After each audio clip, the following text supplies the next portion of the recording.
بسم اللہ الرحمن الرحیم اولئک الذین اشتروا الضلالة بالہدى فما ربحت تجارتهم وما كانوا مہتدین۔ ترجمہ: اولئک الذین، یہی وہ لوگ ہیں، اشتروا الضلالة، جنہوں نے اختیار کر لیا گمراہی کو، بالہدى، ہدایت کے بدلے۔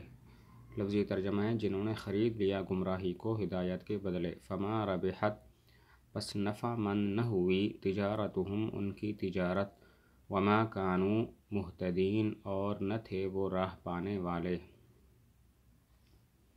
اولئک الذین اشتروا الضلالة بالہدى، مطلب یہ ہے کہ الضلالت سے مراد ہے کفر، اور ہدیٰ سے مراد ہے ایمان، اور تجارت کہتے ہیں خرید و فروخت کے ذریعے اصل سرمایہ کو محفوظ رکھتے ہوئے نفع کو طلب کرنا۔ ضلالت سے مراد کفر ہے، ہدیٰ سے مراد ایمان ہے، اور تجارت کہتے ہیں خرید و فروخت کے ذریعے اصل سرمایہ محفوظ رکھتے ہوئے زیادتی کو، نفع کو طلب کرنا۔ تو آیت کا مطلب یہ ہے کہ انہوں نے ہدایت کے بدلے میں گمراہی کو اختیار کر لیا، تو ان کی جو یہ تجارت ہے، یہ تبدیلی ہے، یہ سود مند نہ ہوئی۔ سوال یہاں پر یہ ہوتا ہے کہ ان کے پاس تو ہدایت موجود نہیں تھی، پھر یہ کیسے فرمایا کہ ہدایت دے کر انہوں نے گمراہی کو اختیار کر لیا؟ سوال یہ ہے، ہدایت ان کے پاس موجود نہیں تھی، پھر یہ کیسے فرمایا اشتراؤ الضلالۃ بالہدیٰ، ہدایت دے کر انہوں نے گمراہی کو خرید لیا؟ جیسے پیسے دے کر انسان کوئی چیز خرید لیتا ہے، ہدایت تو ان کے پاس تھی ہی نہیں۔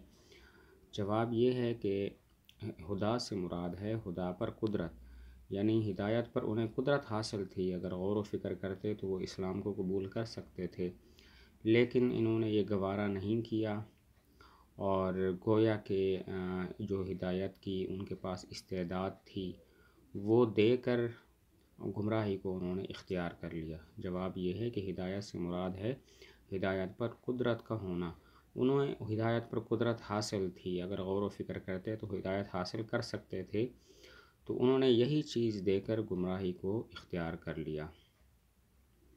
آگے فما ربحت تجارتهم، اس میں یہ سوال ہوتا ہے کہ تجارت نفع مند نہیں ہوتی، تاجر نفع مند ہوتا ہے، ہمیشہ تاجر کو نفع ہوتا ہے۔ تو یہاں پہ یوں ہونا چاہیے فما ربحوا فی تجارتہم، ان لوگوں کو اپنی تجارت میں نفع نہ ہوا۔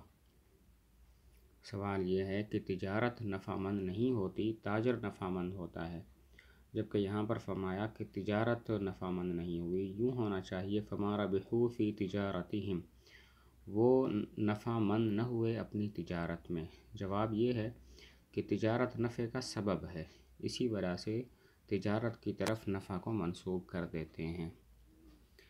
بالکل ایسے ہی جیسے کہ کہا جائے بنى الامیر المدینۃ، امیر نے شہر تعمیر کیا، حالانکہ امیر شہر تعمیر نہیں کرتا، مزدور اور کارندے اور مستری وغیرہ یہ شہر تعمیر کرتے ہیں، لیکن امیر کی طرف بنا کی نسبت کر دیتے ہیں کہ امیر نے تعمیر کیا۔ وجہ اس کی یہ ہے کہ امیر سبب ہوتا ہے، وہ حکم کرتا ہے تو مزدور کام کرتے ہیں۔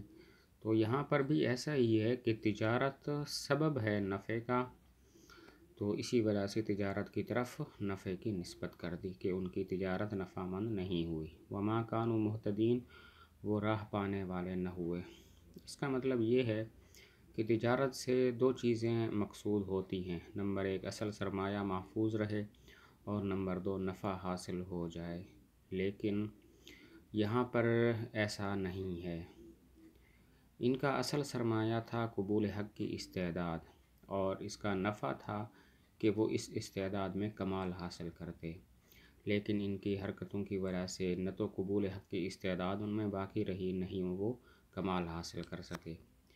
ما کانوا مہتدین کا مطلب یہ ہے کہ تجارت سے مقصود دو چیزیں ہوتی ہیں، نمبر ایک اصل سرمایہ محفوظ رہے، اور نمبر دو نفع حاصل ہو جائے، لیکن ان لوگوں کو یہ چیزیں حاصل نہ ہوئیں۔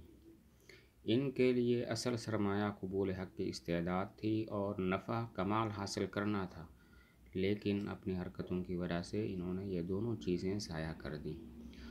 ترجمہ ایک مرتبہ پھر کر لیتے ہیں۔ اولئک الذین، یہ وہ لوگ ہیں، اشتروا، کہ جنہوں نے خرید لیا الضلالۃ بالہدا گمراہی کو ہدایت کے بدلے میں، فما ربحت تجارتہم پس نفع مند نہ ہوئی ان کی تجارت، وما کانوا مہتدین اور نہ ہوئے وہ راہ پانے والے۔